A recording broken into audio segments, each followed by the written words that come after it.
റോമർക്കരുടെ ലേഖനം ഈ ക്രിസ്ത്യാനിയുടെ അടിസ്ഥാന ബേസിക് ആയുള്ള കാര്യങ്ങൾ മുഴുവൻ പറഞ്ഞിരിക്കുന്ന അധ്യായമാണ് റോമലേഖനം. അങ്ങനെയൊന്നും പറയാൻ പറ്റുന്നില്ല. ക്രിസ്ത്യാനിയുടെ അടിസ്ഥാനം എന്ന് പറയുന്നത് പുതിയ നിയമനം 27 പുസ്തകങ്ങളും ക്രിസ്ത്യാനിയുടെ അടിസ്ഥാനമാണ്. അല്ലാണ്ട് റോമാലേഖനം മാത്രം ക്രിസ്ത്യാനിയുടെ അടിസ്ഥാനം ഒന്നും പറയാൻ പറ്റുന്നില്ല. അങ്ങനെ ബേസിക് ആയിട്ട് അങ്ങനെ പറയാൻ പറ്റില്ല. ബേസിക് എന്ന് പറയുന്നത് സുവിശേഷമില്ലാതെ ബേസിക് ഇല്ല. ബേസിക് എന്ന് പറയുന്നത് സുവിശേഷമാണ് ക്രിസ്ത്യാനിയുടെ. ഈ 4 സുവിശേഷം ഇല്ലാതെ ബേസിക്കേ ഇല്ല. ആ 4 സുവിശേഷത്തിന് അനന്തരമാണ് മാത്രമാണ് റോമാലേഖനം എടുക്കാൻ പറ്റത്തുള്ളൂ. ഈ 4 സുവിശേഷത്തിൽ തൊടാതെ ബേസിക് എന്ന് പറയുന്നത് അത് യാതൊരു വിധത്തിലും നമുക്കത് അംഗീകരിക്കാൻ പറ്റുന്ന കാര്യമല്ല. 4 സുവിശേഷങ്ങളാണ് ക്രിസ്ത്യാനിയുടെ അടിസ്ഥാനം. ആ 4 സുവിശേഷങ്ങളിൽ നിന്നാണ് റോമാലേഖനം ഉണ്ടാകുന്നുള്ളൂ. ക്രിസ്തു എന്ന ഏക രക്ഷകനെ കുറിച്ച് ഉള്ള സുവിശേഷം ഇല്ലെങ്കിൽ ലേഖനം ഇല്ല അവിടെ. ഈ ഗലാത്യ ലേഖനത്തിലേക്ക് വന്നു കഴിയുമ്പോൾ സുവിശേഷങ്ങളെ കുറിച്ചും പൗലോസ്ലീഹയുടെ പ്രബോധനത്തെ കുറിച്ചും യേശു എന്ന മൂലക്കല്ലിൽ അപ്പസ്തോലന്മാരാൽ അടിസ്ഥാനം ഇട്ടിരിക്കുന്ന യേശു എന്ന മൂലക്കല്ലിനാൽ അപ്പസ്തോലന്മാരാൽ എന്ന അടിസ്ഥാന കല്ലിന്മേൽ പണിത സഭയാണ് ക്രിസ്ത്യാനി എന്ന് പറയുന്ന സഭ. അപ്പോ ഈ ലേഖനങ്ങൾക്ക് അതിൻ്റെ അകത്ത് പ്രാധാന്യം ഇല്ലെന്ന് പറയാൻ പറ്റില്ലല്ലോ. ഞാൻ പ്രാധാന്യം ഇല്ലാന്ന് ഞാൻ പറഞ്ഞില്ലല്ലോ. സുവിശേഷത്തിലാണ് അതിന്റെ അടിസ്ഥാനം. സുവിശേഷത്തിൽ നിന്നാണ്, സുവിശേഷം എന്ന് പറഞ്ഞാൽ എന്താണെന്ന് ആദ്യം പഠിക്കണം. സുവിശേഷത്തിൽ നിന്നാണ് ഏത് ലേഖനത്തെയും നമുക്ക് കാണാൻ പറ്റത്തുള്ളൂ. അപ്പൊ ലേഖനമല്ല അടിസ്ഥാനം, സുവിശേഷമാണ് അടിസ്ഥാനം. അപ്പോസ്തലന്മാർ മുഴുവൻ പറഞ്ഞിരിക്കുന്നത്, പൗലോസ് മുഴുവൻ പറഞ്ഞിരിക്കുന്നത് ക്രിസ്തുവാണ് അടിസ്ഥാനം എന്ന് പറഞ്ഞിരിക്കുന്നത്. ക്രിസ്തു അടിസ്ഥാനമാണെങ്കിൽ സുവിശേഷമാണ് അടിസ്ഥാനം. ക്രിസ്തു അല്ലെന്ന് പറഞ്ഞില്ലല്ലോ, ക്രിസ്തുവാണ് മൂലക്കല്ല്. അപ്പൊ ക്രിസ്തുവാണ് മൂലക്കല്ലെങ്കിൽ സുവിശേഷമാണ് മൂലക്കല്ല്, സുവിശേഷമാണ് അടിസ്ഥാനം. അതെ. അപ്പൊ ക്രിസ്തുവിന്റെ ബ്രദർ ഒരു വീട് പണിതു. ബ്രദറിന്റെ ഏറ്റവും വീട് ഭംഗി, കാണാൻ ഭംഗി എന്ന് പറയുന്നത് അതിന്റെ പാരപ്പറ്റിൽ വെച്ചിരിക്കുന്ന ഡിസൈനാണ്, അല്ലെങ്കിൽ അതിന്റെ മുകളിൽ വെച്ചിരിക്കുന്ന ഓടിന്റെ ഡിസൈനാണ് ആ വീടിന്റെ ഏറ്റവും ഭംഗി. ശരിയായിരിക്കാം, ഓടിന്റെ ഭംഗിയായിരിക്കാം ഏറ്റവും ഭംഗി. ആ വീട് നനയാതെ കാത്തു സൂക്ഷിക്കുന്നത് മുകളിലുള്ള ഓടാണ്. പക്ഷെ തറയെ പണിതിരിക്കുന്നത് കരിങ്കല്ല് കൊണ്ടാണ്. ആ തറയില്ലെങ്കിൽ പിന്നെ വീടില്ല. 4 സുവിശേഷമാണ് അതിന്റെ തറ, അതിന്റെ അടിസ്ഥാനം. സുവിശേഷം ക്രിസ്തു, അതാണ് അതിന്റെ അടിസ്ഥാനം. സുവിശേഷം ഇല്ലാതെ ലേഖനങ്ങൾക്ക് നിലനിൽപ്പില്ല. പൗലോസ്ലീഹ കൃത്യമായിട്ട് പറയുന്നുണ്ടല്ലോ. പൗലോസ്ലീഹ പറയുന്നുണ്ട്, ജെറുസലേമിലെ സഭയിലെ 12 അപ്പോസ്തലന്മാരിൽ നിന്ന് ഒന്നും പഠിച്ചിട്ടില്ല. ക്രിസ്തുവിന്റെ വെളിപ്പാടിലൂടെ അല്ലാതെ, ക്രിസ്തു നേരിട്ട് പഠിപ്പിച്ചതല്ലാതെ, യേശുക്രിസ്തു ജീവിച്ചിരുന്ന കാലത്ത് പൗലോസ്ലീഹ വേറെ കാര്യമായിരുന്നു. അപ്പസ്തോലൻ പഠിച്ചത് വേറെ ആയിരുന്നു. ഈ 12 അപ്പസ്തോലന്മാർ പറഞ്ഞതിൽ നിന്ന് വ്യത്യസ്തമായിട്ട് വേറെ എന്തെങ്കിലും കാര്യമായിരുന്നു അപ്പസ്തോലൻ പറഞ്ഞത്? അപ്പസ്തോലൻ പറഞ്ഞതോ? അപ്പസ്തോലൻ പറഞ്ഞത് ജഡപ്രകാരം ക്രിസ്തുവിനെ ഞാൻ ചോദിച്ചത് വളരെ ക്ലിയർ ആയിട്ടുള്ള ക്വസ്റ്റ്യൻ ആണ്. 12 അപ്പസ്തോലന്മാർ പഠിപ്പിച്ച കാര്യവുമായി യാതൊരുവിധ യോജിപ്പുമില്ലാത്ത വ്യത്യസ്തമായ ഒരു കാര്യമാണോ പൗലോസ് അപ്പസ്തോലൻ സ്വർഗത്തിൽ നിന്ന് നേരിട്ട് പഠിച്ചു എന്ന് പറയുന്ന കാര്യം വ്യത്യസ്തമാണോ അല്ലയോ? അതാണ് പൗലോസ്ലീഹ പറഞ്ഞത്. ജഡപ്രകാരം ഞാൻ ക്രിസ്തുവിനെ അറിയുന്നില്ല, എനിക്കത് അറിയണ്ട, എനിക്ക് അറിയേണ്ട ആവശ്യമില്ല. എന്നോട് ക്രിസ്തു നേരിട്ട് ക്രിസ്തുവിന്റെ പ്രബോധനങ്ങൾ എനിക്ക് ഞാൻ എന്ത് പറയണം, എന്ത് പ്രവർത്തിക്കണം എന്ന് ക്രിസ്തു എന്നെ കാണിച്ചു തന്നിട്ടുണ്ട്. അപ്പസ്തോലന്മാര് 12 അപ്പസ്തോലന്മാരെ എന്ത് ചെയ്തു, എന്ത് പ്രവർത്തിക്കുന്നു, എന്ത് പഠിപ്പിക്കുന്നു, അതെനിക്ക് അറിയേണ്ടെന്നാണ് പറഞ്ഞത്. ഞാൻ ചോദിച്ച ചോദ്യം വേറെ, ബ്രദറിന്റെ ഉത്തരം വേറെ. ഞാൻ ചോദിച്ചത് അതിൽ നിന്നും വ്യത്യസ്തമായിരുന്നു അല്ലയോ? ഒറ്റ വാക്കിൽ ഉത്തരം പറയാൻ പറ്റാത്തതുകൊണ്ടായി കിടന്ന് കറങ്ങുന്നത്.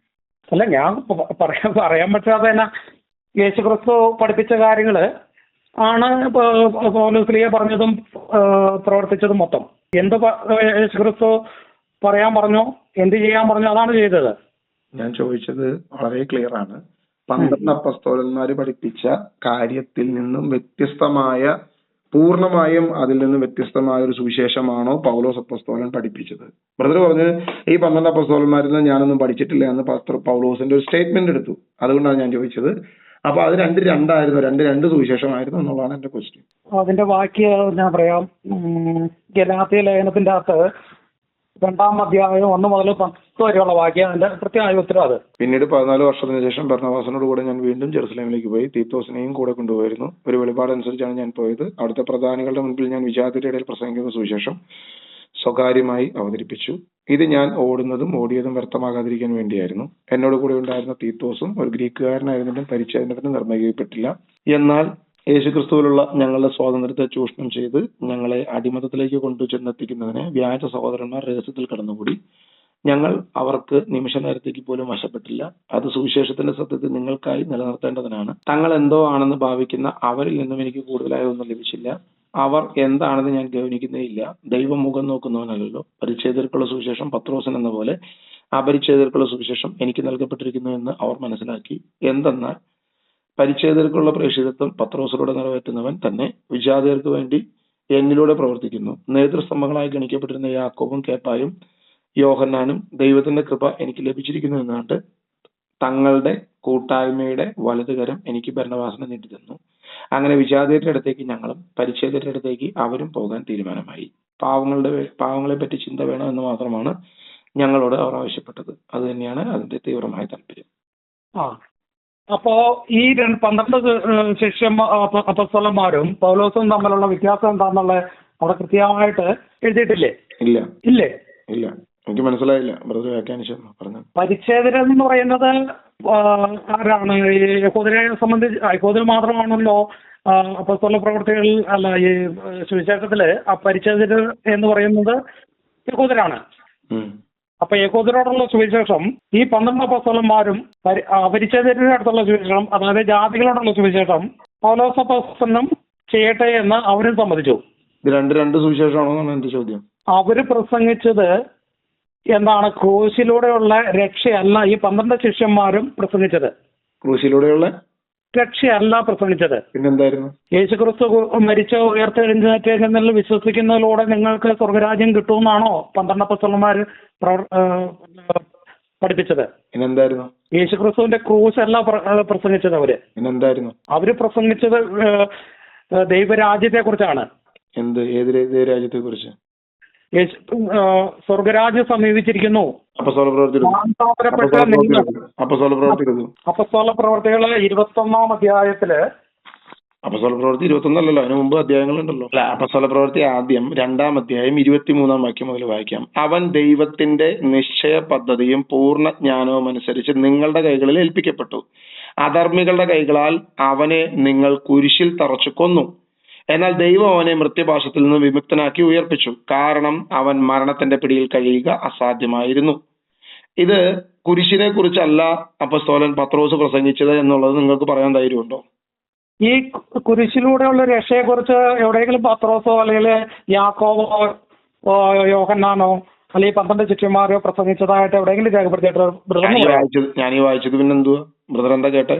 ചെവിയുടെ കുരിശിലൂടെയുള്ള രക്ഷ, അതായത് യേശുക്രിസ്തു മരിച്ചു കഴിയുമ്പോൾ ഉയർത്തെഴുന്നേറ്റ് ആ യേശുക്രിസ്തുവിന്റെ കുരിശുമരണത്തിലും ഉയർപ്പിലും വിശ്വസിക്കുന്നവർക്ക് ഒരു നീതിപ്രവൃത്തിയും കൂടാതെ ആ വിശ്വാസത്തിന്റെ അടിസ്ഥാനത്തില് നീതീകരണം എന്ന ഒരു പ്രസംഗം പത്രോസോ അല്ലെങ്കിൽ യോഹന്നാനോ അല്ലെങ്കിൽ 12 ശിഷ്യന്മാരോ എവിടെയെങ്കിലും പ്രസംഗിച്ചതായിട്ട് രേഖപ്പെടുത്തിയിട്ടില്ല. ഞാനിപ്പോ വായിച്ചത് എന്തുവാ ബ്രദർ? എന്താ ചെവി അടച്ചു കേൾക്കണോ? ഞാൻ എന്ത് ചെയ്യാൻ അതിനകത്ത്? അവൻ ദൈവത്തിന്റെ നിശ്ചയിച്ച പദ്ധതിയും പൂർവ്വജ്ഞാനവും അനുസരിച്ച് നിങ്ങളുടെ കൈകളിൽ ഏൽപ്പിക്കപ്പെട്ടു. അധർമ്മികളുടെ കൈകളാൽ അവൻ നിങ്ങൾ കുരിശിൽ തറച്ചു കൊന്നു. കുരിശിൽ തറച്ചു കൊന്നു. എന്നിട്ട് താഴോട്ടുള്ള വചനം വായിക്കുമ്പോ ക്രൂശിലെ രക്ഷയെ കുറിച്ച് വ്യക്തമായിട്ട് പറയുകയാണ് അവിടെ. ഒന്നരം വായിച്ചേ. ഞാനത് 23 തുടങ്ങി വായിച്ചോ ബ്രദർ? വായിച്ചോ. അപ്പോസ്തല പ്രവർത്തനത്തിലെ 1-ാം അധ്യായത്തില് 1:23 വായിച്ചോ. അവൻ ദൈവത്തിന്റെ നിശ്ചയ പദ്ധതിയും പൂർവ്വജ്ഞാനവും അനുസരിച്ചു നിങ്ങളുടെ കൈകളിൽ ഏൽപ്പിക്കപ്പെട്ടു. അധർമ്മികളുടെ കൈകളാൽ അവനെ നിങ്ങൾ കുരിശിൽ തറച്ചു കൊന്നു. എന്നാൽ ദൈവം അവനെ മൃത്യുപാശത്തിൽ നിന്ന് വിമുക്തനാക്കി ഉയർപ്പിച്ചു. കാരണം അവൻ മരണത്തിന്റെ പിടിയിൽ കഴിയുക അസാധ്യമായിരുന്നു. ദാവീദ് അവനെ കുറിച്ച് പറഞ്ഞിരിക്കുന്നു, ഞാൻ കർത്താവിനെ എപ്പോഴും കൺമുന്നിൽ ദർശിച്ചിരിക്കുന്നു. ക്രൂശിനെ കുറിച്ച് പ്രസംഗിച്ചില്ല എന്നാണ് ബ്രദർ പറഞ്ഞത്. പക്ഷെ അപ്പോസ്തല പ്രവൃത്തിയിലെ ആദ്യത്തെ പത്രോസിന്റെ പ്രസംഗം പോലും ക്രൂശിനെ കുറിച്ചായിരുന്നു. ക്രൂശിലൂടെയുള്ള രക്ഷയെ കുറിച്ചല്ല പറയുന്നേ. ക്രൂശിച്ചു കൊന്നു എന്ന് പറഞ്ഞു കഴിഞ്ഞാൽ പിന്നെ എന്തോ? അത് കഴിഞ്ഞിട്ട് താഴെ പറയാണ്, അതിനാൽ അതിന്റെ 36-ാം വാക്യം, അതിനാൽ നിങ്ങൾ കുരിശിൽ തറച്ച യേശുവിനെ ദൈവം കർത്താവും ക്രിസ്തുവുമാക്കി ഉയർത്തി എന്ന് ഇസ്രായേൽ ജനം മുഴുവൻ അത് വ്യക്തമായി അറിയട്ടെ എന്ന് പറയുമ്പോ പിന്നെ അത് എന്തിനെ കുറിച്ചുള്ള രക്ഷയെ കുറിച്ചാണ് പറയുന്നത്? പിന്നെ ക്രൂശിനെ കുറിച്ച് അവർ പ്രസംഗിച്ചില്ല എന്ന് പറയുന്നത് എന്തർത്ഥത്തില്? കേൾക്കുന്നുണ്ട്. ഞാനത് തുടർച്ചയായിട്ട് വായിച്ചു നോക്കുവായത്. അപ്പൊ അതൊന്ന് തുടർച്ചയായിട്ട് വായിച്ചോ. പത്രോസിന്റെ പ്രസംഗം മുഴുവൻ ഇത് തന്നെയായിരുന്നു. ക്രൂശിൽ രക്ഷ തന്നെയായിരുന്നു. ക്രൂശിൽ യേശുക്രിസ്തുവിന്റെ ക്രൂശീകരണത്തിൽ വിശ്വസിക്കുന്നവർക്ക് രക്ഷ ഉണ്ട് എന്നൊരു വചനം പത്രോസ് പ്രസംഗിച്ചായിട്ട് ഞാൻ അവരോടൊന്നും വായിച്ചു ആ കേട്ടിട്ടില്ല. പ്രസംഗത്തിന്റെ ചുരുക്കം എന്താണ്? പത്രോസ് ഈ പ്രസംഗിക്കുന്നതിന്റെ ചുരുക്കം എന്താ? പിന്നെ ക്രൂശിലെ രക്ഷയെന്നല്ല, പിന്നെ എന്താണ് പ്രസംഗിക്കുന്നത്? പിന്നെ എന്താണെന്ന് പറഞ്ഞു ബ്രദർ പറഞ്ഞു?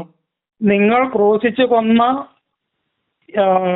മിശിഹ ആയിരുന്നു നമ്മുടെ രക്ഷകൻ എന്നാണ് പ്രസംഗിച്ചത്. ആ 4-ാം അധ്യായം 11-ാം വാക്യം, വീട് പണിക്കാരായി നിങ്ങൾ തള്ളിക്കളഞ്ഞ കല്ല് മൂലക്കല്ലായി തിരിക്കുന്നു, ആ കല്ലാണ് യേശു, മറ്റാരും രക്ഷയില്ല. ആകാശത്തിന് കീഴിലെ മനുഷ്യരുടെ ഇടയിൽ നമുക്ക് രക്ഷയ്ക്ക് മറ്റൊരു നാമവും നൽകപ്പെട്ടിട്ടില്ല. അപ്പൊ ഇതെന്തിനെ കുറിച്ചാണ് പറഞ്ഞിരിക്കുന്നത്? പിന്നെ ക്രൂശിലെ രക്ഷയെ കുറിച്ച് അല്ലാണ്ട് പിന്നെ പത്രോസ് പിന്നെ എന്താ സിനിമ കഥ പറഞ്ഞിട്ടിരിക്കുന്നു അവിടെ? അല്ല യേശുക്രിസ്തു യേശുക്രിസ്തുവിനെ ഇസ്രായേൽ യഹൂദരാരും യേശുക്രിസ്തുവിനെ വിശ്വസിച്ചില്ല. എന്റെ അബദ്ധമാണ് ബ്രദർ ഈ പറഞ്ഞുകൊണ്ടിരിക്കുന്നത്. അപ്പോസ്തല പ്രവൃത്തി 4:10 മുതൽ വായിക്കാം. നിങ്ങളും ഇസ്രായേൽ ജനം മുഴുവനും ഇത് അറിയട്ടെ, നിങ്ങൾ കുരിശിൽ തറച്ച് കൊല്ലുകയും മരിച്ചവരിൽ നിന്ന് ദൈവം ഉയർപ്പിക്കുകയും ചെയ്ത നസ്രായനായ യേശുവിന്റെ നാമത്തിലാണ് ഈ മനുഷ്യൻ സുഖം പ്രാപിക്കുന്നത്. നിങ്ങളുടെ മുമ്പിൽ നിൽക്കുന്ന വീട് പണിക്കാരായി നിങ്ങൾ തള്ളിക്കളഞ്ഞ കല്ല് മൂലക്കല്ലായി തീർന്നു, ആ കല്ലാണ് ക്രിസ്തു, മറ്റാരിലും രക്ഷയില്ല. അപ്പൊ രക്ഷപ്പെടാൻ യേശുവിന്റെ നാമത്തിൽ വിശ്വസിക്കണം എന്നുള്ള ആ ആശയം പത്രോസ് അപ്പോസ്തല പ്രവൃത്തി 4 പറഞ്ഞിരിക്കുക. അല്ലാതെ പൗലോസ് വന്ന പിന്നെയാണോ കുരിശിന്റെ രക്ഷയെ കുറിച്ച് മാത്രം പറയുന്നത്? അതിന് മുമ്പൊന്നും ആരും പറഞ്ഞിട്ടില്ല. ഇതിലും വലിയ വിഡ്ഢിത്തരം വേറെ എന്താ പറയാനുള്ള ബ്രദറെ? ലേഖനം 2-ാം അധ്യായം, അപരാധങ്ങളാലും പാപങ്ങളാലും ഒരിക്കൽ നിങ്ങൾ മൃതരായിരുന്നു. അന്ന് ഈ ലോകത്തിന്റെ ഗതി പിന്തുടർന്നും അനുസരണക്കേടിന്റെ മക്കളിൽ ഇരിക്കുന്ന അരൂപിയായ അന്തരീക്ഷ ശക്തികളുടെ അധീശനെ അനുസരിച്ചാണ് നിങ്ങൾ നടന്നിരുന്നത്. ദൈവം നമ്മോട് കാണിച്ച മഹത്തായ സ്നേഹത്താൽ ക്രിസ്തുവിനോട് കൂടെ നമ്മെ ജീവിപ്പിച്ചു. അപ്പോ ഇതുപോലെ ഓരോടത്തും അപ്പോസ്തലന്മാര് 12 അപ്പോസ്തലന്മാര് പ്രസംഗിച്ചതായിട്ടോ ഒന്നും കാണുന്നില്ല ഈ പൗലോസ്ലീഹയുടെ ലേഖനത്തില്. യേശു കാനായിലെ കല്യാണ നാളില് വെള്ളം വീഞ്ഞാക്കിയോ? അത് അത്ഭുത പ്രവർത്തികൾ ഒത്തിരി ചെയ്തിട്ടുണ്ടല്ലോ. വീഞ്ഞാക്കിയോ ഇല്ലയോ? ഉണ്ട്. ഇത് യോഹന്നാൻ മാത്രമേ എഴുതിയിട്ടുള്ളൂ.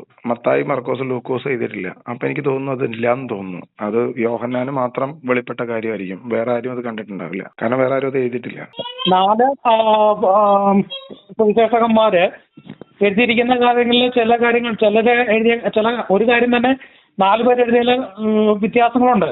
ഒരാൾ എഴുതിയ പോലെ തന്നെയല്ല വന്നിരിക്കുന്നത്. ചില സുവിശേഷന്മാര് അത് വിശദീകരിച്ച് എഴുതിയിട്ടുണ്ട്, ചിലത് ചുരുക്കമായിട്ട് എഴുതിയിട്ടുണ്ട്.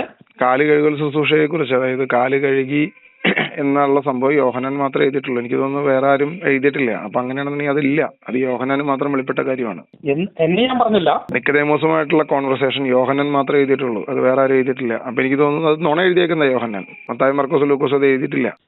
ഈ പൗലോസ്ലീഹയുടെ സുവിശേഷം നമ്മൾ പരിശോധിച്ച് നോക്കുമ്പോഴേ, അല്ലെങ്കിൽ അത് യോഹന്നാന് മാത്രം വെളിപ്പെട്ടതാണ്. സമരിയാക്കാരി സ്ത്രീയുടെ സംഭവം യോഹന്നാൻ മാത്രമേ എഴുതിയിട്ടുള്ളൂ. അത് യോഹന്നാന് മാത്രം വെളിപ്പെട്ടതാ. മറ്റാർക്കും അത് അറിയത്തില്ല. മത്തായി, മർക്കോസ്, ലൂക്കോസിന് അത് അറിയില്ല. അതല്ല ഞാൻ പറഞ്ഞു വന്നത്. ബ്രദർ പറയുന്നത് ഇതാണ് ബ്രദർ പറയുന്നത്. പത്രോസ് തുടക്കം തുടങ്ങി പറഞ്ഞ സുവിശേഷം ഇത് തന്നെയായിരുന്നു. ക്രിസ്തുവിന്റെ ക്രൂശിനെ കുറിച്ചായിരുന്നു പത്രോസിന്റെ സുവിശേഷം. അപ്പോസ്തലന്മാരുടെ മുഴുവൻ സുവിശേഷം ഇത് തന്നെയാണ്. യാതൊരുവിധ വ്യത്യാസവും ഇല്ല. പൗലോസ് എന്ത് സുവിശേഷമാണ് പറഞ്ഞത്? ക്രൂശിലെ രക്ഷയെ കുറിച്ചാണ് പൗലോസ് പറഞ്ഞതെങ്കിൽ ഇത് തന്നെയാണ് പത്രോസ് പറഞ്ഞത്. ഇത് തന്നെയാണ് അപ്പോസ്തലന്മാർ പറഞ്ഞത്. അല്ലാതെ അപ്പോസ്തലന്മാര് വന്ന് 12 അപ്പോസ്തലന്മാർ വന്ന് എല്ലാം കഴിഞ്ഞ് കുറെ കാലം കഴിഞ്ഞപ്പോൾ, കുറെ വർഷം കഴിഞ്ഞപ്പോൾ പൗലോസ് വന്നു. പൗലോസ് വന്നിട്ട് പൗലോസ് വിജാതിയർക്കുള്ള വേറെന്തോ സ്പെഷ്യൽ ആയിട്ടുള്ള ഒരു സുവിശേഷം പറയുന്നത് സ്പിരിറ്റാണ് പറയുന്നത്. അന്ധകാരത്തിന്റെ ശക്തിയാണ് നിങ്ങളെ കൊണ്ട് അത് പറയിപ്പിക്കുന്നത്. വായിക്കുക. എഫേസ്യ ലേഖനം 3-ാമത്തെ എടുക്ക്. എഫേസ്യ ലേഖനം 3-ാമത്തെ എടുക്കൂ. എഫേസ്യ ലേഖനം 3-ാമത്തെ എടുക്കൂ. ഒന്നൊരു വായിച്ചോ. വിജാതിയുടെ അപ്പോസ്തലൻ, ഇക്കാരണത്താൽ വിജാതിയരായ നിങ്ങൾക്ക് വേണ്ടി യേശുക്രിസ്തുവിനെ പ്രതി തടവുകാരായി തീർന്നിരിക്കുന്ന പൗലോസായ ഞാൻ നിങ്ങൾക്ക് വേണ്ടി ദൈവകൃപ കൈകാര്യം ചെയ്യുവാൻ പെട്ടിരിക്കുകയാണെന്ന് നിങ്ങൾ കേട്ടിട്ടുണ്ടല്ലോ. ഞാൻ മുമ്പ് ചുരുക്കമായി നിങ്ങൾക്ക് എഴുതിയിട്ടുള്ളതുപോലെ വെളിപാട് വഴിയാണ് രഹസ്യം എനിക്ക് അറിവായത്. അത് വായിക്കുമ്പോൾ ക്രിസ്തുവിന്റെ രഹസ്യത്തെക്കുറിച്ച് എനിക്ക് ലഭിച്ചിരിക്കുന്ന ഉൾക്കാഴ്ച എന്തെന്നു നിങ്ങൾക്ക് മനസ്സിലാക്കാം. അപ്പോൾ അവിടുത്തെ വിശുദ്ധരായ അപ്പോസ്തലന്മാർക്കും പ്രവാചകന്മാർക്കും പരിശുദ്ധാത്മാവിനാൽ വെളിപ്പെട്ടതുപോലെ മറ്റു തലമുറകളിലെ മനുഷ്യർക്കാർക്കും ഇത് വെളിപ്പെട്ടിരുന്നില്ല. അപ്പോസ്തലനായ പൗലോസിന് വെളിപ്പെട്ട രഹസ്യം, അപ്പോസ്തലനായ പൗലോസ് പറഞ്ഞ രഹസ്യം. വെയിറ്റ് ചെയ്തോ ഒരു സെക്കൻഡ്. അപ്പോസ്തലനായ പൗലോസിന് വെളിപ്പെട്ടത്, അപ്പോസ്തലനായ പൗലോസിന് പരിശുദ്ധാത്മാവിൽ വെളിപ്പെട്ട സുവിശേഷത്തെ കുറിച്ച് ഇവിടെ 4-ാം വാക്യം പറയാണ്. അത് വായിക്കുമ്പോൾ ക്രിസ്തുവിന്റെ രഹസ്യത്തെ കുറിച്ച് എനിക്ക് ലഭിച്ചിരിക്കുന്ന ഉൾക്കാഴ്ച എന്ന് നിങ്ങൾക്ക് മനസ്സിലാകും. ഇപ്പോൾ അവിടുത്തെ വിശുദ്ധരായ അപ്പോസ്തലന്മാർക്കും പ്രവാചകന്മാർക്കും പരിശുദ്ധാത്മാവിനാൽ വെളിവാക്കപ്പെട്ടതുപോലെ മറ്റ് തലമുറകളിലെ മനുഷ്യർക്ക് ഇത് വെളിവാക്കപ്പെട്ടിരുന്നില്ല. അതായത് പരിശുദ്ധാത്മാവ് ആരുടെ മേലുണ്ടോ അവർക്കെല്ലാം വെളിപ്പെട്ടത് ഒരേ സുവിശേഷമാണെന്ന് അപ്പസ്തോലനോട് ശക്തമായിട്ട് എഴുതി വെച്ചിരിക്കുക.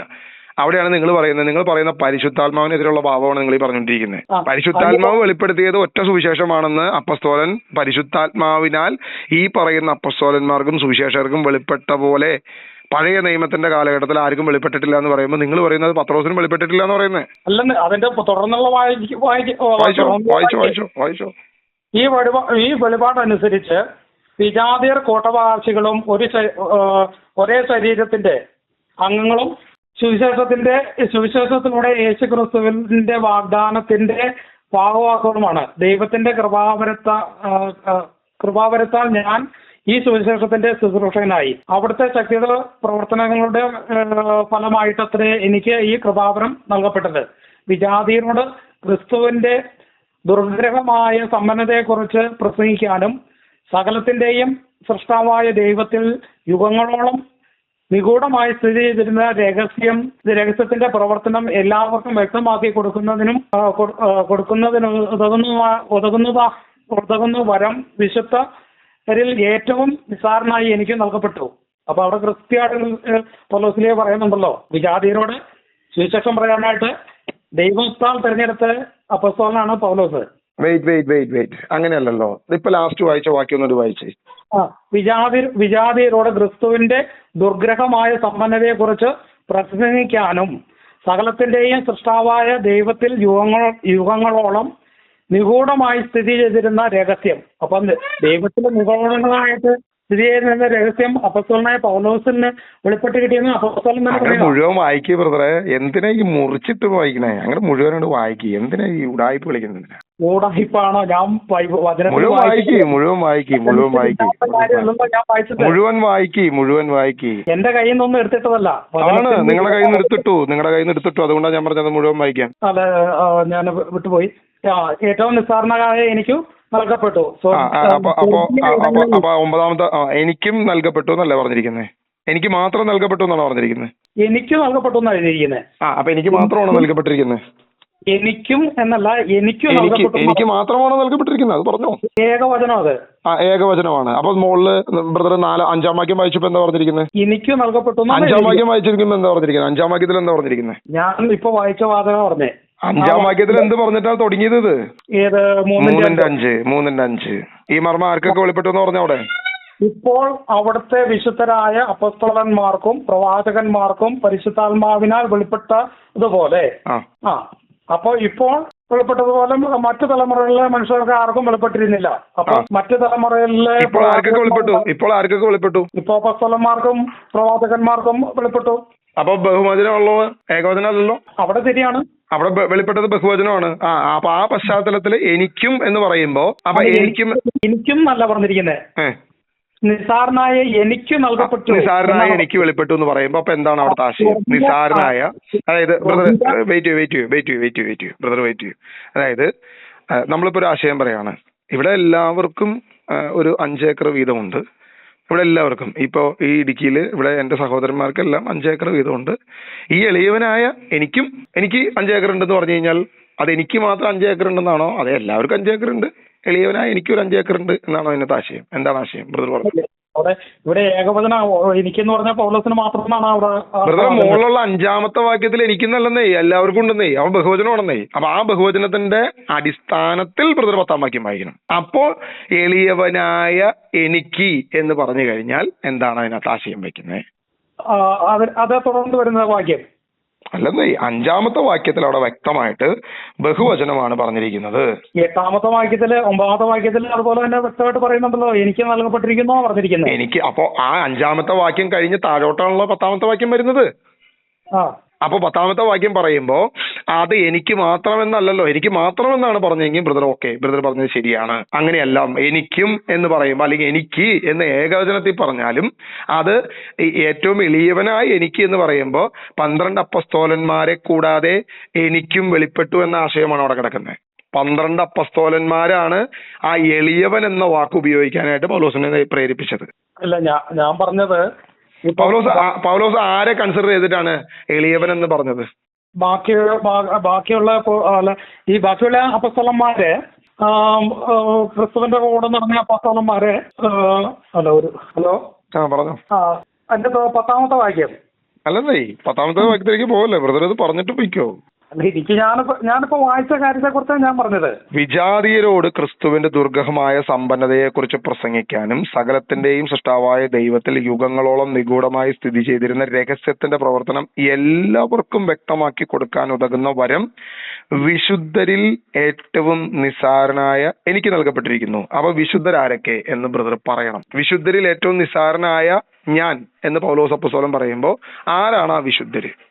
ബാക്കിയുള്ള വിശുദ്ധരാരാണ്? ഈ പൗലോസ് അപ്പസ്തോല പ്രവർത്തനങ്ങളില് കൃത്യമായിട്ട് പറയുന്നുണ്ട്, ഈ 12 അപ്പസ്തോലന്മാരുടെ അടുത്ത് ഞാൻ പോയിട്ടില്ല, അവരെ കണ്ടിട്ടില്ല, അവരിൽ നിന്ന് ഞാൻ പ്രവർത്തിയില്ലെന്നല്ല പറയുന്നത്, ഗലാത്യയിലെ പറയുന്നത്. ഇപ്പൊ നിങ്ങൾ വായിച്ച ഗലാത്യ ലേഖനത്തിന്റെ മുകളിൽ കിടക്കുന്നത് റോമാലേഖനത്തിന്റെ അകത്തുണ്ടത്. അത് ഞാൻ പറഞ്ഞില്ലല്ലോ, ഞാൻ പറഞ്ഞോ അത്. അപ്പൊ പരിശുദ്ധാത്മാവിനാൽ പൗലോസിന് വെളിവാക്കപ്പെട്ടത് യേശുക്രിസ്തു പഠിപ്പിച്ചതും പരിശുദ്ധാത്മാവിനാൽ അപ്പസ്തോലന്മാർ പ്രഘോഷിച്ചതുമായ സുവിശേഷം രണ്ടും രണ്ടാണെങ്കിൽ ബ്രദർ ഇവിടെ പറയ്, ഈ വിശുദ്ധർ ആരാണ്? വിശുദ്ധരിൽ ഏറ്റവും ചെറിയ, ബ്രദർ പറഞ്ഞുള്ളത് ഏകവചനമാണ്, പൗലോസ് ഒറ്റ ആളെ ഉദ്ദേശിച്ചിട്ടാണ്.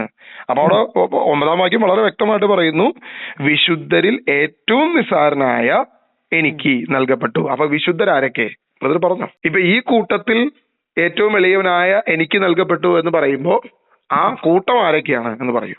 പൗലോസ്ലീഗയുടെ സുവിശേഷം കേട്ട്, പൗലോസ്ലീഗയുടെ സുവിശേഷം എന്ന് പറഞ്ഞാൽ പൗലോസ്ലീഗ പ്രസംഗിച്ച്, പൗലോസിന് വേറെ സ്വതന്ത്ര സുവിശേഷം ഒന്നുമില്ല. അതൊക്കെ ബ്രദർ നിങ്ങളുടെ കൂടെ ആയിപ്പോ പരിപാടിയാണ്. പൗലോസിന് വേറെ സ്വന്തമായിട്ട് സുവിശേഷം ഒന്നുമില്ല. പൗലോസ് എന്തെങ്കിലും സുവിശേഷം പറഞ്ഞിട്ടുണ്ടെങ്കിൽ അപ്പസ്തോലന്മാർ പറഞ്ഞ സുവിശേഷം തന്നെയാണ് പൗലോസും പറഞ്ഞിട്ടുള്ളൂ. അതിന് വേറെ മാറ്റം. പൗലോസിന് വെളിപ്പെട്ട സുവിശേഷമാണ് പൗലോസിന് വെളിപ്പെട്ട സുവിശേഷം അപ്പസ്തോലന്മാർ പ്രഘോഷിച്ച സുവിശേഷം തന്നെയാണ്. അത് ആരും പഠിപ്പിച്ചതല്ല. പൗലോസിനെ ആരും പഠിപ്പിച്ചിട്ടില്ല. അപ്പസ്തോലന്മാർ എന്ത് സുവിശേഷമാണോ പ്രസംഗിച്ചത് അത് തന്നെയാണ്. അതേ എഫേസ്യ ലേഖനത്തില് 3:5 ഞാൻ തെളിയിച്ചു വെച്ചേക്കുന്ന. എന്നിട്ട് പിന്നെയും കിടന്നിട്ട് ബ്രദർ കിടന്ന് ഉരുളുക. അതാണ് ഞാനിപ്പോ 10ാം വാക്യത്തില് ഈ 12 അപ്പസ്തോലന്മാരെ ഞാൻ കണ്ടിട്ടില്ല, അവരുടെ അടുത്ത് പോയി പഠിച്ചിട്ടില്ല. ഒന്ന് ബ്രദറെ, ഞാൻ അവരുടെ പഠിച്ചു എന്ന് ഞാൻ പറഞ്ഞില്ലല്ലോ. അപ്പസ്തോലന്മാർ പഠിപ്പിച്ചാണെന്ന് ഞാൻ പറഞ്ഞോ? പരിശുദ്ധാത്മാവിനെ നേരിട്ട് പഠിപ്പിക്കാൻ അറിയാം, അത് അപ്പസ്തോലനെ പഠിപ്പിച്ചിട്ടുണ്ട്, ഇല്ലാന്ന് ഞാൻ പറഞ്ഞില്ല. പക്ഷെ ഇത് രണ്ടാണെന്ന് ബ്രദർ പറയുമ്പോ അവിടെ വിശുദ്ധരാരാണെന്ന് ബ്രദർ പറയണം, വിശുദ്ധരിൽ ഇളയവൻ ആരാണെന്ന് ബ്രദർ പറയണം. ഇത് പറയാതെ എങ്ങനെ മുന്നോട്ട് പോകാൻ പറ്റുക? ഞാൻ ഇന്ന് ഈ സുവിശേഷം കേട്ട് ഞാനിത് വിശ്വസിച്ച് കഴിയുമ്പോൾ ഞാനൊരു വിശ്വസ്തനാ. ഇവിടെ പറയുന്ന വിശുദ്ധരാരാന്ന് പറയുന്നത് അതാ പറഞ്ഞേ, പൗലോസ്ലീഗ സുവിശേഷം പറഞ്ഞ കേട്ടിട്ട് അവിടെ വിശ്വസിച്ച എല്ലാവരും പൗലോസ്ലീഗ വിളിക്കുന്ന പൗലോസ്ലീഗ എത്രയോ എല്ലായിടത്തും പറയുന്നുണ്ട്. എന്റെ വെറുതെ ഊരിലല്ലേ കാര്യം പറയൂ. സ്വർഗീയ അവിടെ പറയുന്നത് രഹസ്യത്തിന്റെ പ്രവർത്തനം എല്ലാവർക്കും വ്യക്തമാക്കി കൊടുക്കാൻ ഉതകുന്ന വരം വിശുദ്ധരിൽ. അപ്പൊ ആ വരം വേറെ വിശുദ്ധർക്കുണ്ട്. ആ വിശുദ്ധരിൽ ഏറ്റവും നിസ്സാരനായ എനിക്ക് നൽകപ്പെട്ടു എന്ന് പറയുമ്പോൾ ആ വിശുദ്ധരാരാണെന്നാണ് എന്റെ ചോദ്യം. പൗലോസ്ലീഗ പറയുന്നുണ്ടല്ലോ, പ്രമാണികളായ അപ്പസ്തോലന്മാരെക്കാളും ഞാൻ ഒട്ടും കുറവല്ലെന്ന് പൗലോസ്ലീഗ പറയുന്നുണ്ടല്ലോ. അപ്പസ്തോലന്മാർക്ക് ആ സുവിശേഷം വെളിപ്പെട്ടു എന്നല്ലേ ഇപ്പൊ ബ്രദർ ഇപ്പൊ സമ്മതിച്ചേ? അപ്പൊ രണ്ട് സുവിശേഷമല്ലല്ലോ, ഒരു സുവിശേഷമല്ലേ? അവിടെ പ്രശ്നം തീർന്നു.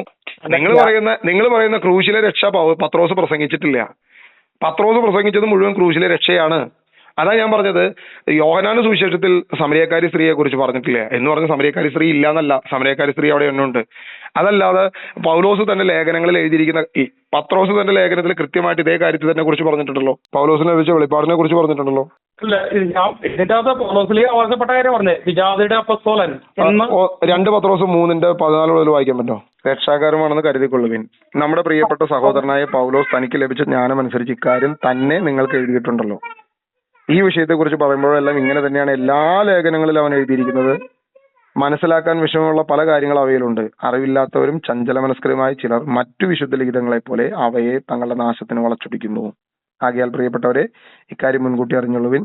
ദുഷ്ടരുടെ തെറ്റിനെ അനുകരിച്ച് നിങ്ങൾ സ്ഥൈര്യം നഷ്ടപ്പെടുത്താതിരിക്കുക. നമ്മുടെ കർത്താവും രക്ഷകനുമായ യേശുക്രിസ്തുവിന്റെ കൃപയിലും അവനെക്കുറിച്ചുള്ള അറിവിലും നിങ്ങൾ വളരുവിൻ. അവന് ഇപ്പോഴും എന്നേക്കും മഹത്വം ഉണ്ടായിരിക്കട്ടെ. ഇവിടെ പത്രോസ് അപ്പോസ്തലൻ പറയുന്ന വിഷയത്രേ ഉള്ളൂ. പൗലോസിന് ലഭിച്ച ജ്ഞാനം അനുസരിച്ച് പൗലോസ് പറഞ്ഞിരിക്കുന്ന ലേഖനത്തിലെ ക്രിസ്തുവിന്റെ രക്ഷയെക്കുറിച്ച്, നമ്മുടെ കർത്താവിന്റെ ദീർഘക്ഷമ രക്ഷാകരമാണെന്ന് കരുതുവിൻ എന്ന് പറഞ്ഞിട്ട് പറയുകയാണ്. ഈ രക്ഷയെക്കുറിച്ച് പൗലോസും തന്റെ ലേഖനത്തിൽ ഇത് തന്നെയാണ് പറഞ്ഞിരിക്കുന്നത്. അപ്പൊ പൗലോസ് രക്ഷയെക്കുറിച്ച് പറഞ്ഞതും പത്രോസ് രക്ഷയെക്കുറിച്ച് പറഞ്ഞതും ഒന്ന് തന്നെയാണ്. എന്നാൽ പൗലോസ് പറഞ്ഞിരിക്കുന്ന കാര്യം പലരും വളച്ചൊടിക്കുന്നുണ്ട് എന്ന് പത്രോസ് തന്നെ പൗലോസിന്റെ ജ്ഞാനത്തെക്കുറിച്ചും ലേഖനത്തെക്കുറിച്ചും പത്രോസ് അസൈൻ ചെയ്യുക. അല്ല, പത്രോസ് പറയുന്നുണ്ടല്ലോ, അതിനു മുമ്പ് പറയുന്നുണ്ട് പൗലോസിന്റെ ലേഖനങ്ങളിൽ ഗ്രഹിക്കാൻ ചിലതിൽ ഗ്രഹിക്കാൻ ബുദ്ധിമുട്ടുള്ളതും ഈടുറ്റതുമാണെന്ന് പത്രോസും പറഞ്ഞിട്ടുണ്ട്. അതിന് തൊട്ട് മുകളിൽ തന്നെ ഉണ്ട്. ആയാൽ പ്രിയപ്പെട്ടവർ ഇക്കാര്യം മുൻകൂട്ടി അറിഞ്ഞിരുവിൻ.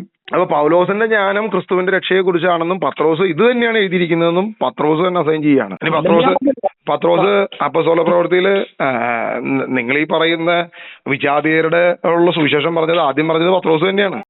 അപ്പൊ ക്രൂശില് രക്ഷയെ കുറിച്ചല്ല പത്രോസ് പറഞ്ഞെങ്കിൽ പിന്നെ യഹൂദരുടെ രക്ഷയെ കുറിച്ചിട്ടാണോ പത്രോസ് പറഞ്ഞേ? അവിടെ ഈ ബർന്നബാസിനെയും കൂട്ടി ജെറുസലേമിലെ സഭയില് പത്രോസ് പോയപ്പോ അവരോട് ഇപ്പൊ വിജാതരുടെ ഇടയിൽ ശുശ്രൂഷിക്കുന്ന പൗലോസിന്റെ പ്രേക്ഷിത പ്രവർത്തനം അവരോട് വിശദീകരിച്ചു കഴിഞ്ഞപ്പോ അവർക്ക് മനസ്സിലായി ഞങ്ങൾ ഈ പ്രസംഗിക്കുന്നതിന് അനുസരിച്ചുള്ള സുവിശേഷമല്ലെന്ന് പത്രോസും പറയുന്നുണ്ടല്ലോ. അല്ലെന്നോ പൗലോസിന് കിട്ടിയിരിക്കുന്ന വെളിപാടിന്റെ രഹസ്യങ്ങള്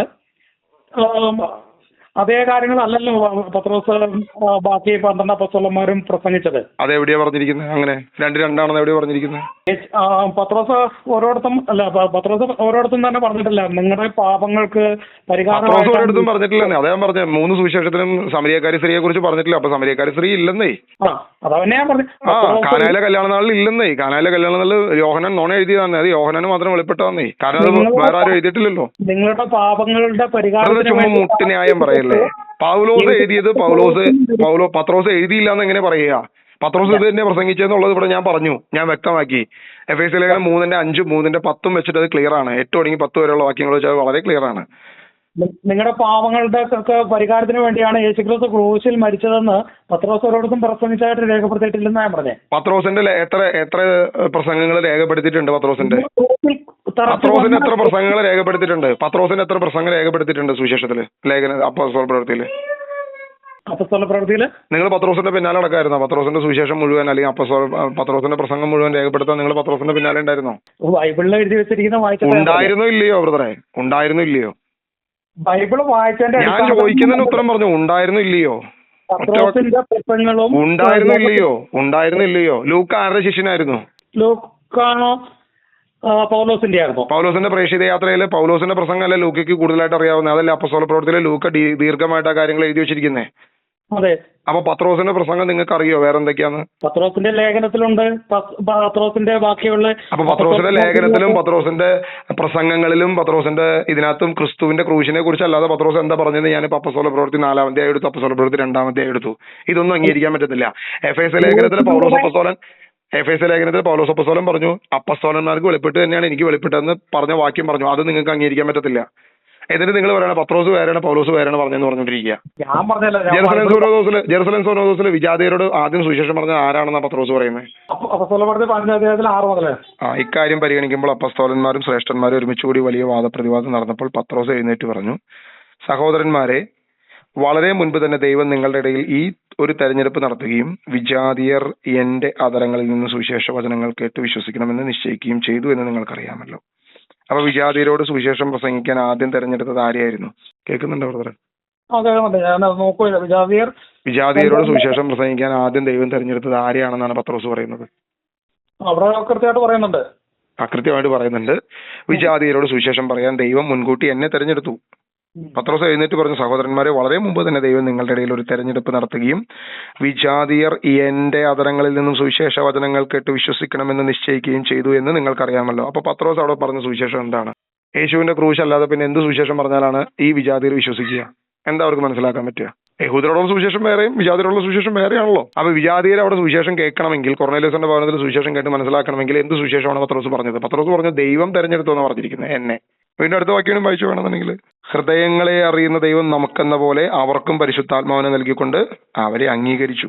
നമ്മളും അവരും തമ്മിൽ അവിടുന്ന് വ്യത്യാസം കൽപ്പിച്ചില്ല. വിജാതിയരും യഹൂദരും തമ്മിൽ ദൈവത്തിന് വ്യത്യാസമില്ല. ഇവിടെ പഠിപ്പിക്കുന്ന ചില ആളുകൾക്ക് വ്യത്യാസമുണ്ട്. രണ്ട് സുവിശേഷമാണെന്ന് പറയുന്ന പൈശാചികമായ ശക്തിക്ക് ഉദ്ദേശമുണ്ട്. അവരുടെ ഉദ്ദേശം സുവിശേഷത്തെ കീറിക്കളയുക, ക്രിസ്തുവിനെ ഇല്ലാതാക്കുക, ക്രിസ്തുവിനെ വലിച്ചു കീറുക എന്നുള്ളതാണ്. അതിലകപ്പെട്ടു പോകരുത് ബ്രദറെ. വചനം വായിച്ചു നോക്കുക. വചനം വായിച്ചു കഴിഞ്ഞപ്പോ ഇപ്പോ നമ്മൾ ആദ്യം വായിച്ച എഫേസ്യർക്ക് എഴുതിയ ലേഖനത്തിന്റെ അകത്ത് വിജാതിയരെ അപ്പോസ്തലൻ എന്ന ഹെഡിങ്ങിൽ വായിച്ചു ഹെഡിങ് വിട്. കഴിഞ്ഞപ്പോഴാണ് ഹെഡിങ് മനുഷ്യനുണ്ടാക്കിയ ഹെഡിങ് ആണ്. വചനം താഴോട്ട് വായിച്ചപ്പോ എഫേസ്യ ലേഖനം 3-ാം അധ്യായം 5-ാം വാക്യം എല്ലാ അപ്പസ്തോലന്മാർക്കൊന്നും ബ്രദർ അംഗീകരിച്ചതാ. ഇനി ബ്രദർ പിന്നെ അവിടെ വെള്ളം കോരാൻ നിൽക്കരുത്. അല്ല, എനിക്ക് ഇപ്പൊ വചനത്തിൽ എഴുതി വെച്ചിരിക്കുന്ന കാര്യങ്ങൾ അങ്ങനെ അല്ലെന്ന് സമർത്ഥിക്കാൻ എനിക്ക് പറ്റുമോ? ഞാൻ അങ്ങനെ അല്ലാതെ ഞാൻ സമർത്ഥിച്ചോ? എഫേസ്യ ലേഖനം 3-ാം അധ്യായം 5-ാം വാക്യം വ്യക്തമായിട്ട് പറയുന്നു സകല അപ്പസ്തോലന്മാർക്കും ഒരേ സുവിശേഷം വെളിപ്പെട്ടു. നിങ്ങളെ പറഞ്ഞ അല്ല, രണ്ട് സുവിശേഷമാണെന്ന്. നിങ്ങൾ വചനത്തിന് വിരുദ്ധമായിട്ടാണ് പറയുന്നത്. വചനത്തിൽ ഇല്ലാത്ത കാര്യം നിങ്ങളാ പറയുന്നത്. പൗലോസിലേക്ക് എഴുതി വെച്ചിരിക്കുന്ന കാര്യം ഞാൻ പറയും. പൗലോസ് എഴുതിയ കാര്യം ഞാൻ വായിച്ചു. എഫേസ്യ ലേഖനം 3:5 ഞാൻ വായിച്ചു. അത് എഫേസ്യ ലേഖനത്തിൽ കൃത്യമായിട്ട് പൗലോസിന് മാത്രം എന്നൊരു കാര്യമേ ഇല്ല. വിശുദ്ധരുടെ കാര്യം ബ്രദർ ഇതുവരെ പറഞ്ഞില്ല. 10-ാം വാക്യം 8 മുതൽ 10 വരെയുള്ള വാക്യങ്ങൾ മറ്റു വിശുദ്ധരെ പോലെ എളിയവനായി എനിക്കും. അത് എന്താ ആശയത്തിലാണ് എഴുതി വെച്ചിരിക്കുന്നത്? വളരെ ക്ലിയർ ആണ്. മറ്റുള്ളവരെ പോലെ തന്നെ എനിക്കും എന്നാണ് അതിനർത്ഥം. അത് ഞാനൊരു ഉദാഹരണവും ബ്രദറിന്റെ അടുത്ത് പറഞ്ഞു. പക്ഷെ ബ്രദറിനെ അത് അംഗീകരിക്കാൻ പറ്റത്തില്ല. കാരണം ബ്രദറിന്റെ തലയിൽ അന്ധകാരത്തിന്റെ ഒരു കാര്യം നിറഞ്ഞിരിക്കുക. അതുകൊണ്ട് ബ്രദറിനെ അംഗീകരിക്കാൻ പറ്റില്ല. ഞാൻ എന്ത് ചെയ്യാനാ? അന്ധകാരം നിറഞ്ഞൊരു കാലഘട്ടം എനിക്ക് ഉണ്ടായിരുന്നോ? ഇപ്പോഴും അതേ അന്ധകാരത്തിൽ തന്നെയാണ് വന്നിരിക്കുന്നത്. യാതൊരുവിധ വ്യത്യാസവും ഇല്ല. സുവിശേഷത്തെ വിഭജിച്ച് രണ്ട് സുവിശേഷമാണെന്ന് പഠിപ്പിക്കുന്നത് ഈ കാലഘട്ടത്തിന്റെ ഏറ്റവും പ്രധാനപ്പെട്ട അന്ധകാരമാണ്. ഞാൻ സുവിശേഷത്തിന്റെ ഒരു വരി വിളിച്ച് എനിക്ക് കിട്ടിയത് സുവിശേഷം വായിക്കാൻ പറഞ്ഞ പിന്നെയാ. ബ്രദർ സ്ഥിരമായി കേട്ടുകൊണ്ടിരിക്കുന്ന യൂട്യൂബ് ചാനൽ ഏതാണെന്ന് എനിക്ക് നന്നായിട്ട് അറിയാം. ബ്രദറെ കേട്ടിട്ട് ആ ചാനലിന്റെ അണ്ടറിൽ നിങ്ങൾ ഇപ്പോൾ പഠിച്ചുകൊണ്ടിരിക്കുന്ന മനസ്സിലാക്കിക്കൊണ്ടിരിക്കുന്ന ഈ ഒരു കാര്യത്തിന്റെ അതിന്റെ കടക്കാണ് ഞാനിപ്പോ കോടാലി വെച്ചത്. 3 വാക്യം വളരെ ക്ലിയർ ആണ്. ഇവിടെ ബ്രദർ പറഞ്ഞോ, അല്ലെങ്കിൽ 15-ാം അധ്യായം തിരുത്തുക ബ്രദർ. അപ്പസ്തോല പ്രവൃത്തി 15:8 തിരുത്തുക, 7 തിരുത്തുക. അപ്പസ്തോലൻ പത്രോസ് പറഞ്ഞു ഇവിടെ ഒരു തെരഞ്ഞെടുപ്പ് നടന്നു. ആ തെരഞ്ഞെടുപ്പ് വിജാതീയരോടുള്ള സുവിശേഷം പ്രസംഗിച്ചത് ദൈവം എന്നെയാണ് തെരഞ്ഞെടുത്തത്. അപ്പൊ എന്റെ ചോദ്യം ഇതാണ്, വിജാതീയരോട് പത്രോസ് എന്ത് സുവിശേഷമാണ് പറഞ്ഞത്? നിങ്ങൾ പറയുന്നത് വിജാതീയരോട് വേറെ സുവിശേഷം, സ്വജാതീയരോട് യഹൂദരോട് വേറെ സുവിശേഷം. അപ്പൊ പത്രോസ് യഹൂദരോടുള്ള സുവിശേഷമാണ് കൊർന്നേലിയോസിന്റെ ഭവനത്തിൽ പോയി പറഞ്ഞെങ്കിൽ അത് തന്നെ തെറ്റിയില്ല. അപ്പൊ പത്രോസിന്റെ ഈ വാദോളം തെറ്റി. അങ്ങനെയാണെങ്കിൽ ഞാൻ സമ്മതിച്ചല്ലോ, പത്രോസ് പറഞ്ഞിട്ടില്ലെന്ന് ഞാൻ പറഞ്ഞില്ല. അപ്പൊ പിന്നെ എന്ത് ചെയ്യും നമ്മള്? അപ്പൊ രണ്ട് സുവിശേഷമാണെന്ന് നിങ്ങൾ എന്താ അർത്ഥത്തിലാണ് പഠിപ്പിക്കുന്നത്? എന്താ അർത്ഥത്തിലാണ് ചിന്തിക്കുന്നേ?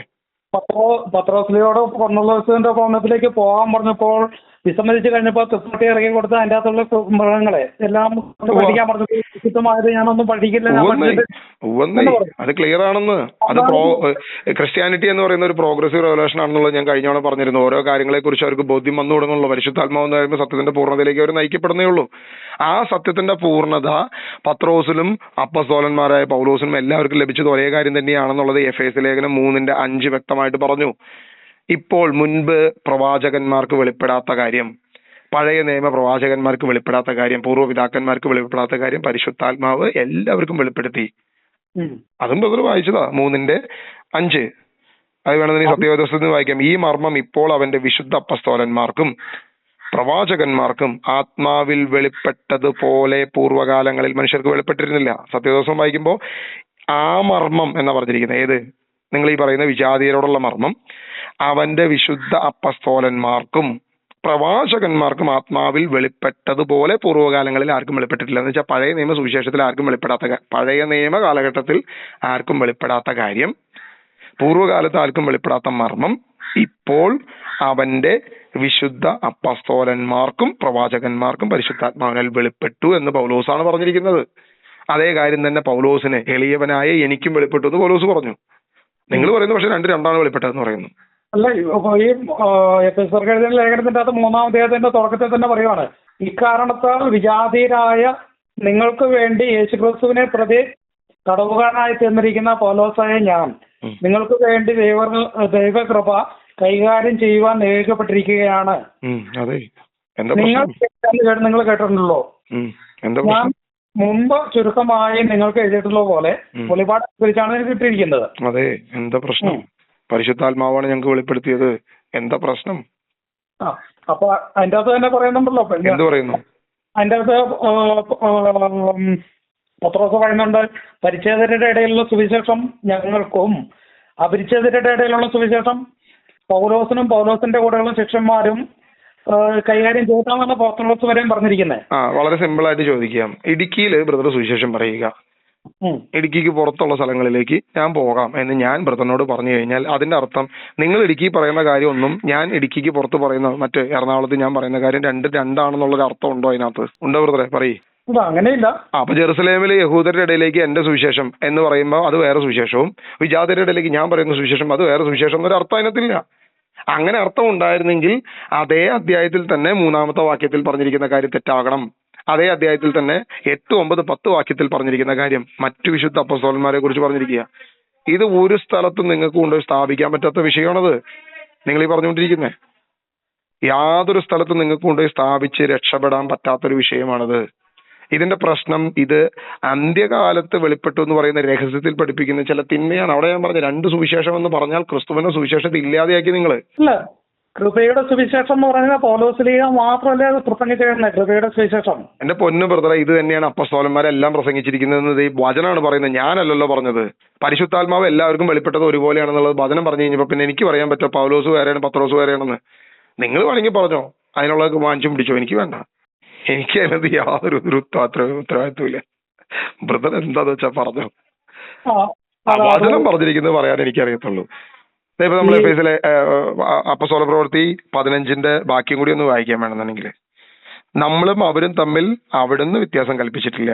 അവരുടെ ഹൃദയങ്ങളും വിശ്വാസം കൊണ്ട് പവിത്രീകരിച്ചിരിക്കുന്നു. അതുകൊണ്ട് നമ്മുടെ പിതാക്കന്മാർക്കോ നമുക്കോ താങ്ങാൻ വയ്യാതിരുന്ന ആ ഒരു നുകം ഇപ്പോൾ ശിഷ്യന്മാരുടെ ചുമലിൽ വച്ച് കെട്ടി എന്തിന് ദൈവത്തെ നിങ്ങൾ പരീക്ഷിക്കുന്നു. അതായത് ഇവിടെ വളരെ ക്ലിയർ ആയിട്ട് പറഞ്ഞിരിക്കുന്നത് ജെറുസലേം സൂനോദോസാണ് നടക്കുന്നതെന്നുള്ള ആലോചിച്ച് നോക്കണം. പൗലോസ് വിജാതിരോട് സുവിശേഷം പ്രസംഗിച്ചുകൊണ്ടിരിക്കുക ശക്തമായിട്ട്. അപ്പസ്തോലന്മാര് ജെറുസലേമിലും ചുറ്റുപാടുകളിലും സുവിശേഷം പ്രസംഗിക്കുന്നു, യഹൂദരുടെ ഇടയിലും സുവിശേഷം പ്രസംഗിക്കുന്നു. ഈ 2 കാര്യങ്ങൾ നടക്കുകയാണ്. അപ്പസ്തോലനായ പത്രോസ് വിജാതിരോട് കൊർന്നേലിയോസിന്റെ ഭവനത്തിൽ സുവിശേഷം പ്രസംഗിച്ചു എന്നുള്ളത് മുന്നോട്ട് കിടക്കുകയാണ്. ഇനി വീണ്ടും കിടക്കുകയാണ് പൗലോസ് സിനഗോഗുകളിൽ പോയി സുവിശേഷം പ്രസംഗിച്ചു എന്നുള്ളതും. എന്നിട്ട് പൗലോസ് തന്നെ പറയുകയാണ്, എനിക്ക് സ്വർഗത്തിൽ നിന്നും വെളിവാക്കപ്പെട്ട കാര്യം ഞാൻ എന്ത് ചെയ്തു, ആദ്യം നിങ്ങളോട് പ്രസംഗിക്കപ്പെടണം, നിങ്ങളുടെ തിരസ്കാരം വിജാതിർക്ക് രക്ഷയായി മാറി എന്നും പൗലോസ് തന്നെ പറഞ്ഞിരിക്കുക. അപ്പൊ ഇത് രണ്ടും 2 സുവിശേഷമാണെന്ന് പറയുമ്പോൾ എന്ത് ലോജിക്കാണ് ഈ കാര്യത്തിനുള്ളത്? എന്റെ പൊന്നു ബ്രദറെ, സിനഗോഗിൽ പോയി യഹൂദരോട് പ്രസംഗിച്ചിട്ട് യഹൂദരുടെ തിരസ്കാരമാണ് ഞങ്ങളെ വിജാതിയുടെ അടുത്തേക്ക് വിട്ടെന്ന് പറയുമ്പോൾ, അപ്പൊ യഹൂദരോട് പൗലോസ് പറഞ്ഞത് വേറെ സുവിശേഷവും വിജാതിരോട് പറഞ്ഞത് മറ്റൊരു സുവിശേഷമാണോ? പൗലോസ് അപ്പസ്തോലൻ ഈ യഹൂദരോട് പറഞ്ഞ സുവിശേഷവും അതേ പൗലോസ് അപ്പസ്തോലൻ വിജാതിരോട് പറഞ്ഞ സുവിശേഷം 2 രണ്ടാണോ? നിങ്ങൾ പറയും. കാരണം പൗലോസ് തന്നെ പറയാ, നിങ്ങളുടെ തിരസ്കാരമാണ് വിജാതിർക്ക് രക്ഷയായിട്ട് ഞങ്ങൾ പോകുന്നത്, ഇനി നിന്നോടൊന്നും ഞാൻ പറയാൻ നേരില്ല എന്ന് പറഞ്ഞിട്ട് വിജാതിരുടെ അടുത്തേക്ക് പൗലോസ് അപ്പസ്തോലൻ പോവുക. അപ്പൊ ഇത് 2 സുവിശേഷമാണോ? പൗലോസ്ലീഹ ആദ്യകാലത്ത് പ്രസംഗിച്ചത് മുഴുവൻ സിനഗോഗുകളിലായിരുന്നു. അതിനുശേഷം ക്രിസ്തുവിന്റെ വെളിപാട് ലഭിച്ചത് അനുസരിച്ചാണ് വിജാതിയുടെ അടുത്തേക്ക് കൂടുതൽ സുവിശേഷമായിട്ട് പോകുന്നത്. പൗലോസ് ഈ സിനഗോഗിൽ പോകുമ്പോ പൗലോസിനോട് പറഞ്ഞു, പൗലോസ് നീ പുറത്തോട്ട് പോക്കോ എന്ന് പറഞ്ഞ. എന്നിട്ടും പൗലോസ് കേൾക്കാണ്ട് തന്നെയാണ് സിനഗോഗിൽ പിന്നെയും പോയിട്ടിരുന്നത്. അതെ അതെ. അപ്പൊ പൗലോസ് സിനഗോഗിൽ പറഞ്ഞ യഹൂദരോട് പറഞ്ഞ സുവിശേഷവും വിജാതിരോട് പറഞ്ഞ സുവിശേഷം 2 രണ്ടാണെന്ന് തെളിയിച്ച എനിക്ക്. നമ്മൾ ബ്രദർ, ഇതൊന്നും ഒരു സ്ഥലത്ത് നിങ്ങൾക്ക് കൊണ്ടുപോയി കെട്ടാൻ പറ്റുന്ന സാധനമല്ല അത്. നിങ്ങളിത് വെറുതെ മുട്ടിന്യായം വെച്ച് തർക്കിച്ച്, അതാ ഞാൻ പറഞ്ഞത്, നിങ്ങൾ കാണുന്ന വീഡിയോ ചാനൽ ഏതാന്ന് എനിക്ക് നന്നായിട്ട് അറിയാം. ഇവിടെ പത്രോസ് പറഞ്ഞ കാര്യങ്ങൾ അപ്പസ്തോല പ്രവൃത്തി 15, 8 മുതൽ വാക്യങ്ങൾ വായിച്ചോ, എന്നിട്ട് അത് മനസ്സിലാക്കുക. എഫേസ്യ ലേഖനം 3-ാം അധ്യായം 1 മുതൽ വായിച്ചോ. 1-ാമത്തെ 5-ാമത്തെ വാക്യത്തിൽ വ്യക്തമായിട്ട് പറയുന്നു, പരിശുദ്ധാത്മാവ് എല്ലാവർക്കും അപ്പസ്തോലന്മാർക്കും വിശുദ്ധർക്കും വെളിപ്പെടുത്തി, അത് തന്നെ പൗലോസിന് വെളിപ്പെട്ടു എന്ന് പറയുന്നു. അതിന് 8 മുതൽ വാക്യങ്ങൾ വായിച്ചു കഴിഞ്ഞാൽ ഈ എളിയവനായ വിശുദ്ധരോടൊപ്പം ഈ എളിയവനായ എനിക്ക് എന്ന് പറഞ്ഞിരിക്കുന്നു. ഇനി കൊർന്നേലിയോസിന്റെ ഭവനത്തിൽ പത്രോസ് സുവിശേഷം പറഞ്ഞു. ഇനിയുണ്ട് നമ്മുടെ ഷണ്ഡനായ വ്യക്തിയോട് അനന്യാസ് പറഞ്ഞു അല്ലേ? അപ്പസ്തോല പ്രവൃത്തി 8 കിടക്കുന്നുണ്ട്. ഫിലിപ്പോസ് എത്യോപ്യക്കാരനോട് ഫിലിപ്പോസ് പറഞ്ഞു. അപ്പൊ ഇത് എത്യോപ്യക്കാരനോട് സുവിശേഷം പറഞ്ഞ് ഫിലിപ്പോസിനെ നമുക്ക് ഇവിടെ കാണാം, ഷണ്ഡനായിട്ടുള്ള ഫിലിപ്പോസിനെ കാണാം. ഷണ്ഡനായിട്ടുള്ള ഫിലിപ്പോസിന്റെ കോൺവെർസേഷൻ കാണാം അപ്പസ്തോല പ്രവൃത്തി 8. അപ്പൊ ഇതൊക്കെ പറയുന്നത് നമ്മൾ വിചാരിക്കുന്ന പോലെ പൗലോസ് ആണ് ഈ പറയുന്ന വിജാതിരോടുള്ള സുവിശേഷം പറഞ്ഞെന്ന് പറയുമ്പോൾ ഇവിടുത്തെ പ്രശ്നത്തിലുള്ളൂ, എന്തുകൊണ്ട് പത്രോസ് അത് എഴുതിയിട്ടില്ല? പത്രോസ് എഴുതാത്തതിന് ഒറ്റ കാരണമുള്ളൂ. ഞാൻ അന്ന് സുവിശേഷത്തിന്റെ ആധികാരികമായിട്ടുള്ള കാര്യം വെച്ചത് ഈ പറയുന്ന സമരിയക്കാരി സ്ത്രീയുടെ കേസോ കാനായിലെ കല്യാണം എന്നുള്ള അങ്ങനെ പല കാര്യങ്ങളും സുവിശേഷകർ ഇപ്പുറത്ത് മിസ് ചെയ്തിരിക്കുന്ന കാര്യം അപ്പുറത്ത് യോഹന്നാൻ എഴുതിയിട്ടുണ്ട്. അപ്പൊ ഇവിടെ എഴുതിയിട്ടില്ല എന്ന് പറഞ്ഞു കഴിഞ്ഞാൽ സംഭവിച്ചിട്ടില്ല എന്നല്ല അർത്ഥം. പത്രോസ് ഇവിടെ കുരിശിനെ കുറിച്ച് എഴുതിയിട്ടില്ല എന്ന് പറഞ്ഞു കഴിഞ്ഞാൽ പത്രോസ് വിജാതിയുടെ സുവിശേഷം പറഞ്ഞിട്ടില്ലെന്നല്ല പറഞ്ഞത്. പത്രോസ് ക്രൂശിനെ കുറിച്ച്, ക്രൂശിലെ രക്ഷയെ കുറിച്ച് പറഞ്ഞിട്ടില്ല എന്ന് ബ്രദർ പറഞ്ഞു. ക്രൂശിന്റെ രക്ഷയെ കുറിച്ച് കൂടുതൽ പറഞ്ഞിരിക്കുന്ന പൗലോസാണ്. ഞാൻ കൂടുതലെന്നല്ല, നിങ്ങൾ പറഞ്ഞത് പത്രോസ് അത് പറഞ്ഞിട്ടേ ഇല്ല എന്നായിരുന്നു പറഞ്ഞത്. അല്ല, ക്രൂശിലൂടെ പത്രോസിനത് അറിയത്തില്ലായിരുന്നു എന്നാണ് നിങ്ങൾ ഉദ്ദേശിച്ചത്. യേശുക്രിസ്തു ക്രൂശിൽ മരിക്കുമെന്നും ക്രൂശിലൂടെ ഒരു രക്ഷയുണ്ടെന്നും പത്രോസിന് അറിയത്തില്ലായിരുന്നു. പത്രോസിന് അറിയില്ലായിരുന്നു എന്തർത്ഥത്തിലാണ് പറയുന്നത്?